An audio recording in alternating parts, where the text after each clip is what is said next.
এরকম একটি নৃশংস গণহত্যার পরে আজও পর্যন্ত সেই গণহত্যাকারী শেখ হাসিনার কোন রকমের অনুশোচনা নাই, তাদের মধ্যে অনুশোচনাও নেই, তারা দুঃস্বীকারের সেই অবস্থাও তাদের নেই, সেই ইতিহাসেই তাদের নেই। তারা উল্টো বিদেশে বসে বাংলাদেশে এখন নাকি গণতান্ত্রিক সরকারের বিরুদ্ধে বিভিন্ন রকমের ষড়যন্ত্র করছে।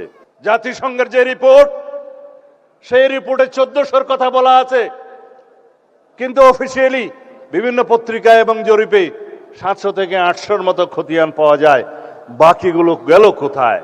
কারণ শহীদের খতিয়ান হসপিটাল রক্ষা করতে পারে নাই, তাদের ডকুমেন্ট পর্যন্ত গায়েব করে দেওয়া হয়েছে, তাদেরকে দাফন করা হয়েছে যেন বেওয়ারিশ লাশ হিসেবে। আজকে স্বজনরা তার কবরের সন্ধান করে আমরা দিতে পারি না। এরকম একটি নৃশংস হত্যাকাণ্ডের পরে, গণহত্যার পরে আজও পর্যন্ত সেই গণহত্যাকারী শেখ হাসিনার কোন রকমের অনুশোচনা নাই। তারা জুলাই যোদ্ধাদেরকে অপরাধী হিসেবে তকমা দিচ্ছে। বাংলাদেশের এই গণ অভ্যুত্থানকে তারা বলছে একটা জঙ্গি তকমা দিচ্ছে। বাংলাদেশে নাকি জঙ্গিবাদের মধ্য দিয়ে তাদের রাষ্ট্র ক্ষমতা ছিনিয়ে নেওয়া হয়েছে। এর চাইতে লজ্জাস করার কিছু নেই।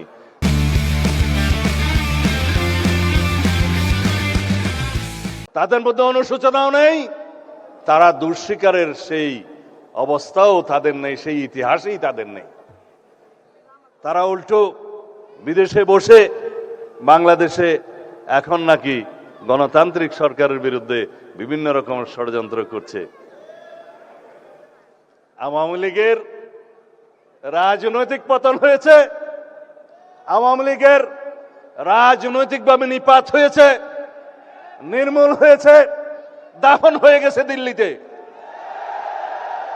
সেই আওয়ামী লীগ বাংলাদেশে আর কোনোদিন রাজনীতি করতে পারবে না।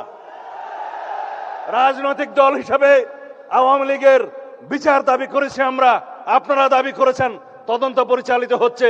ইনশাআল্লাহ খুব শিগগির রাজনৈতিক দল হিসেবে সেই রাজনৈতিক দলকে বিচারের কাঠগড়ায় নিয়ে যাওয়া হবে। সংবিধানের 47 আর্টিকেল অনুসারে আইন সংশোধন করা হয়েছে, সন্ত্রাস বিরোধী আইনে আছে, আইসিটি অ্যাক্টে আছে, রাজনৈতিক দলের সংগঠনের বিচার করা যাবে।